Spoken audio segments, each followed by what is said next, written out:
The problem with online dating is the fact that you go from strangers, literally never ever meeting, seeing this person ever in your life, right to dating, 0 to 100. In 0.2 seconds, you went from strangers to going out together as if you're a couple. That's not normal. It's not natural. Okay, I don't like it. I don't like it. In fact, I've never heard one person ever say in my entire life, gosh, I just love online dating. I just love the dating apps. I love it. I love having 7 downloaded dating apps and not one of them is working. I love it. No one's ever said that before in their life. You don't know what words mean, do you? Hey, lady, you do realize that's effectively dating, right? You talk to a person you don't know and then try to see if they're interested in going out for a cup of coffee and seeing if you have anything in common. That's literally what it is. You go from strangers into potentially something more. And that's how it's worked since literally for centuries. I mean, what's the solution here? You're not interested in trying to go out with the people you already know. Those dudes are in the friend zone for a reason.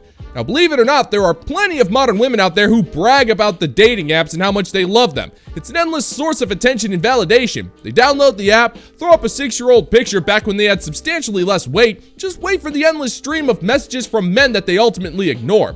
It gives modern women the impression that they're more valuable than they actually are. Now, it does have the drawback of overinflating their egos, substantially increasing their body counts, not to mention completely warping their minds, but that's constantly overlooked because the dopamine rush will always take precedent over common sense. You know why? Because it's weird. They're weird, okay? Not only do you put up pictures of yourself, like you're kind of like selling yourself to somebody, like look how great I am, embarrassing, but then you're also just talking to a bunch of strangers for like weeks on end, messaging them each day as if you're like pen pals or something, but it's like a weird pen pal, and then maybe you meet one out of 20 and you're like, wow, that was a dud, just to start the cycle over again.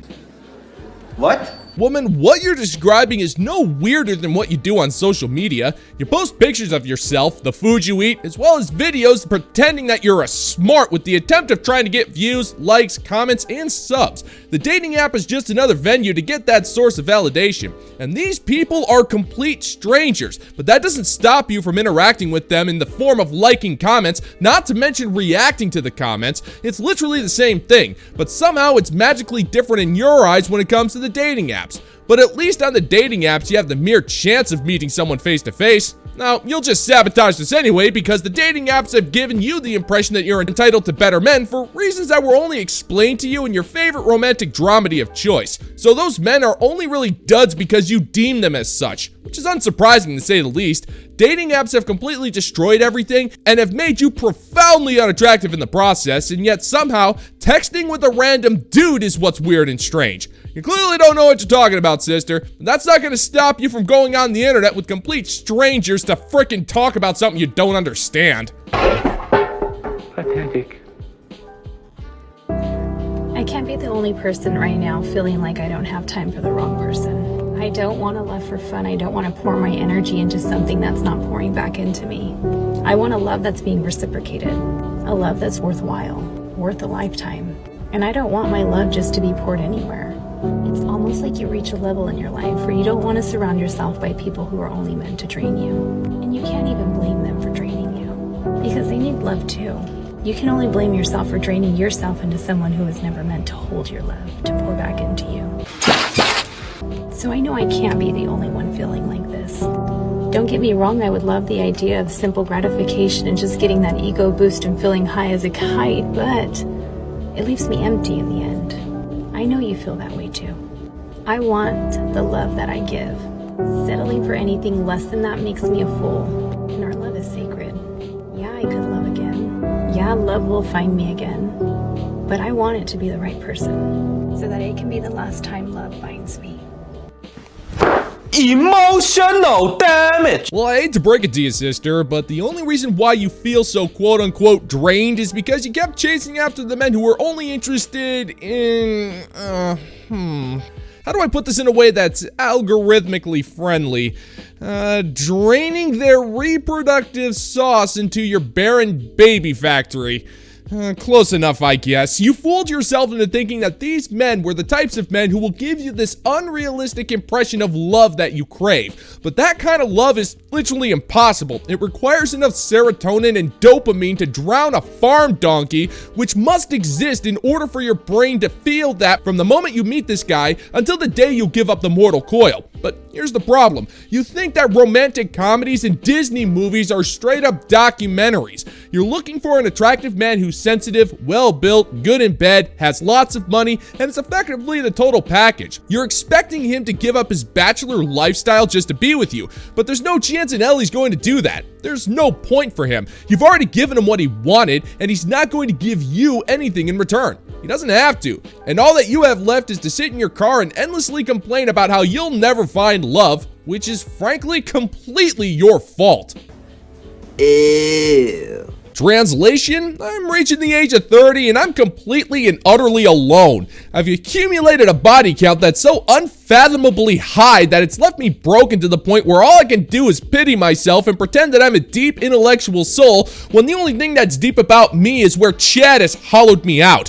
I passed up every single chance to have a fulfilling relationship because the men who'd be willing to commit to me never met the absurdly high standards that I set for completely arbitrary reasons. It's left me to the point where I can't even bring myself to refer to the men I want as quote-unquote men. I must refer to them as people because of an overwhelming desire to always be right and in control. And because I'm incapable of recognizing a man for his basic gender role, I'm forced to sit in my car and endlessly complain about how alone I am because I can't bring myself to admit that I completely screwed up my life in a blur of meaningless one-night stands and hookups to which I will always return because I have nothing else going for me in life, and this is the only way I'm able to feel anything at all. On a scale of 1 to 10, how close am I? If there was one piece of advice I could give to every single woman right now, it would be to remember how special and sacred your body and your energy are. In this day and age, intimacy is extremely normalized in such an early stage of knowing somebody. I want to be careful with how I say this because I don't want to come off in a way that's not empowering women to do what they want to do with their bodies. Your body, your choice, always. But when it comes to intimacy with another person, as a woman, you have to remember how sacred and special your body is, your soul is. Show a little respect. So, how many men have you slept with? Well, correction there, woman. Intimacy used to be a sacred exchange between a man and a woman. Used to be. It's been relegated to the past tense. It was a physical expression of the emotional bond that a man and a woman were supposed to have together. That's why body count actually matters. But I gotta level with you, sister. Your advice is too little too late and stems from an embarrassing amount of life experience which you accumulated in a period of time that can only be described as shockingly short. Now, I do agree, hookup culture has done absolutely nothing to help society in any way, shape, and form, but here's the problem, lady.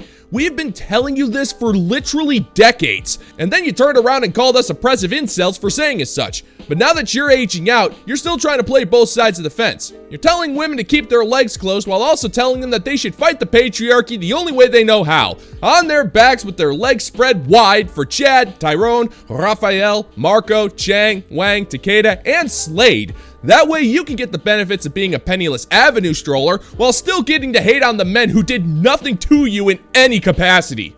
As normalized as it is, it's an energetic exchange, and intimacy should be an earned privilege on the end of your partner, in my opinion. I want to emphasize in my opinion. And I'm not trying to say this in a judgmental way where I'm putting any women down. I just want to say this to remind every woman that your body is sacred. Your energy, your soul.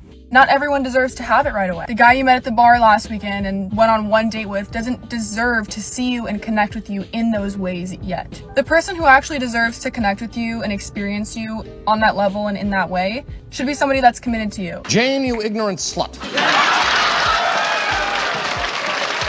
Well, there's the problem right there, sugar. It's not the fact that modern women kept choosing the hot guy who engaged in a 20-second drunken conversation with you before going back to his Trans Am for the 5-minute train ride to Tuna Town. It's the fact that you're trying to give your fellow sisters a pass for their irresponsible behavior by saying you're not trying to judge them. The only way that you would be in the right with this argument is if you had that card of the V persuasion. But you clearly don't have that. You got rid of that card the second the hot guy gave you attention. And the good men are not forced to wait for a roast beef sandwich that has been left out for 15 years while you still charge the good men full price for the stinky privilege that other men got for next to nothing. And unless you haven't porked half of the starting roster of your community college football team, you're in no position to try to make any commentary on the subject, woman. It's not like it matters anyway. This quote-unquote advice of yours has shown up 20 years too late, and only after you passed yourself around like free beer at a Kenny Loggins concert. And I'm not even sure I know what that means, but something tells me it would end the same way as smashing with you. Needless headaches and endless regret.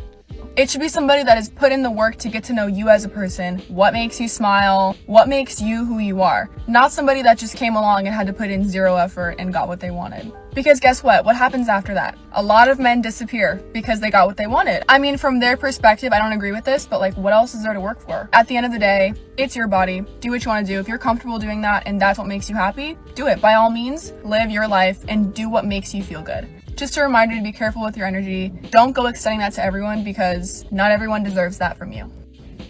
And I'm not saying that's a good thing or a bad thing, because who are we to judge?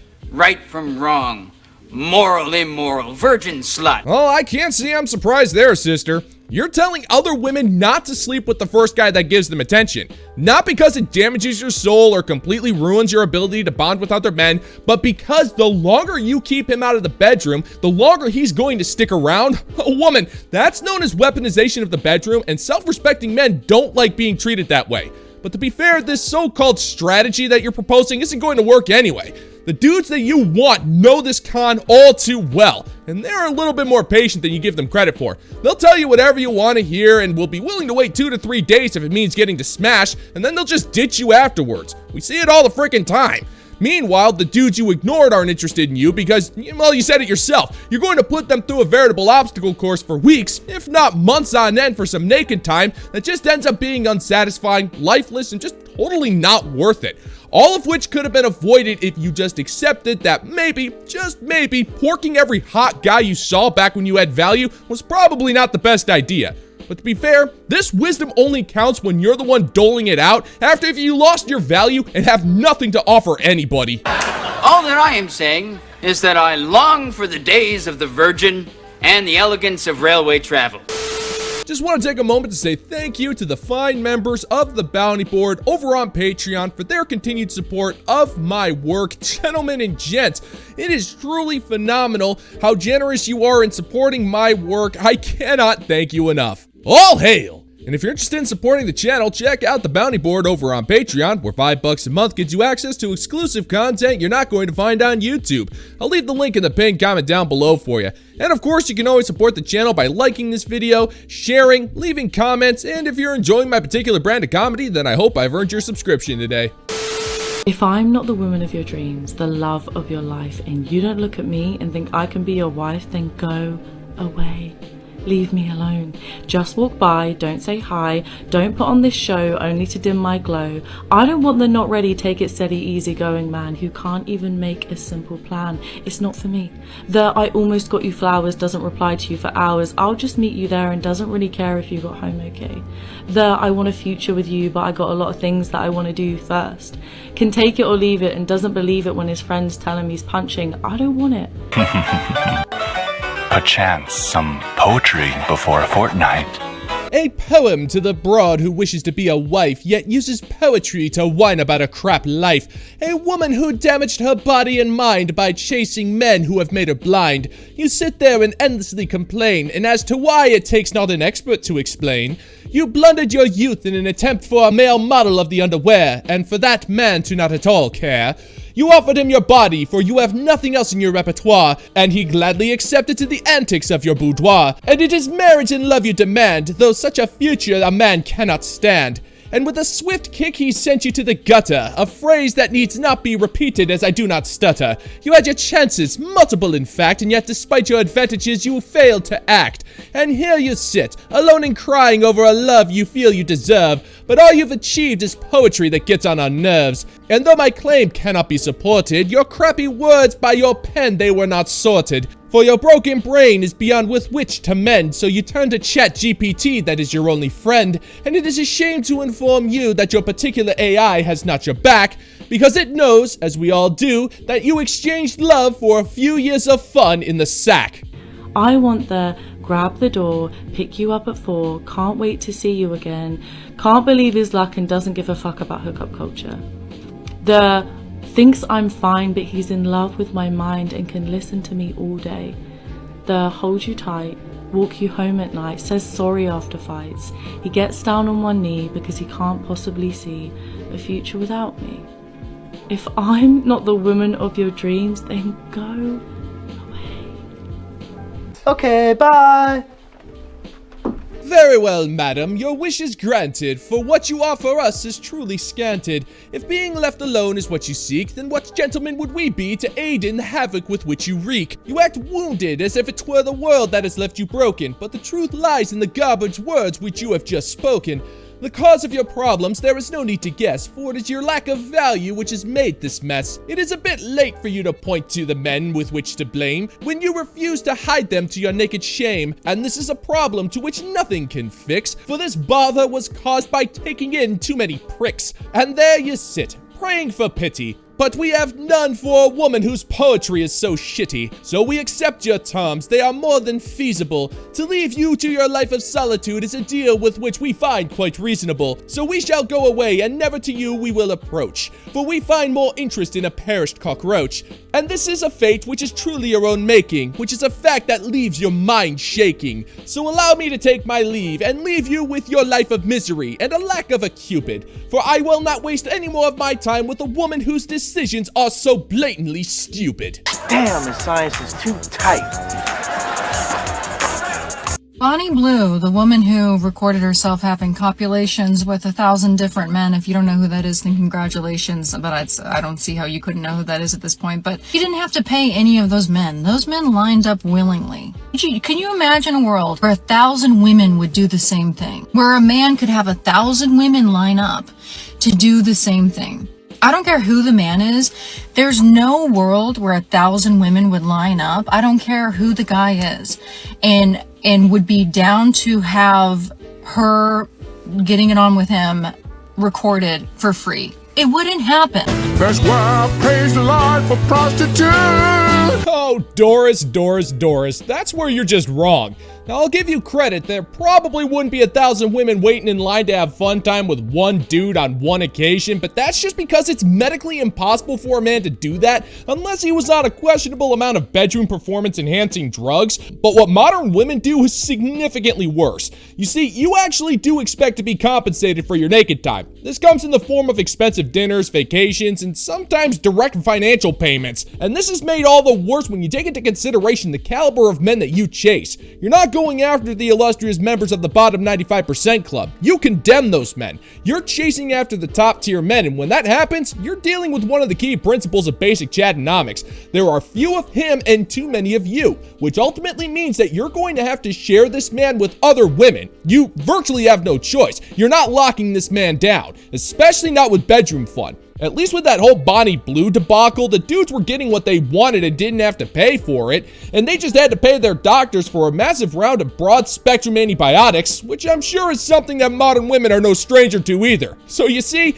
in a way, you have a lot more in common with those dudes than you think, and that's kinda gross. If that doesn't illustrate the nature of men and the nature of women and why things are different, why when it comes to dating and sexual dynamics, why things are different, then I don't know what does. Men are not the prize, okay? It is not hard to get a man to be attracted to you, to get him to spend time with you, to get him to want you. That's not a hard thing to do. It's hard to get women to do that, which is why men are not the prize. Just let go of that idea. That's never been the way it's been ever in human history. Free toy inside. Free toy inside. Let's find it. Don't let your mom know that you do this. But I want to find a toy. Doris, you just proved the point that men are actually the prize.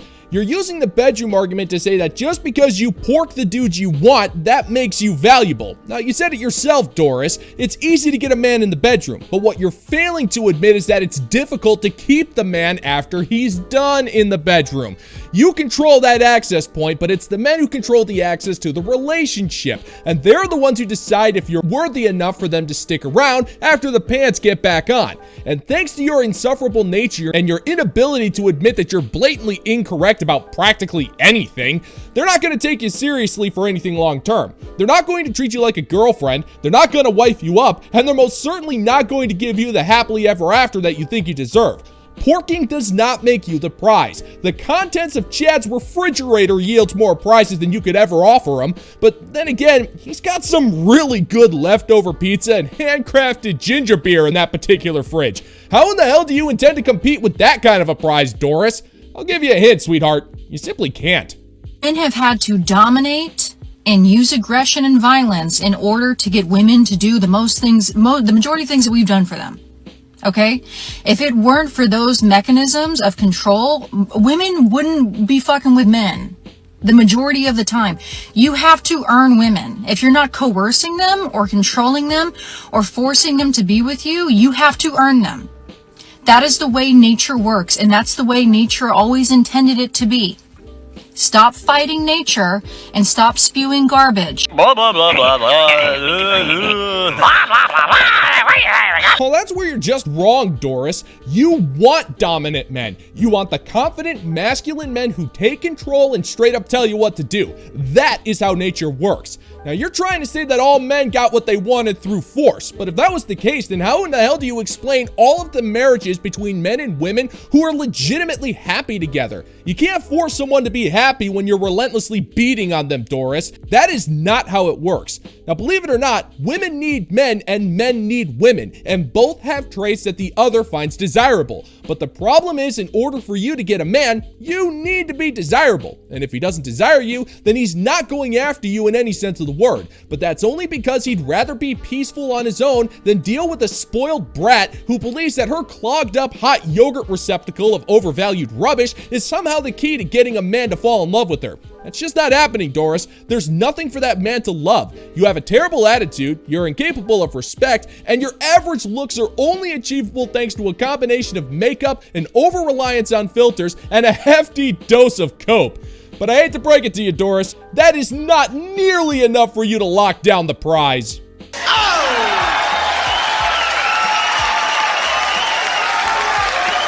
And that's gonna do it for today's video, gentlemen and gents. And as always, if you find that my particular brand of comedy is bringing you to the brink of laughter, then why don't you scroll on down and click that like and subscribe button.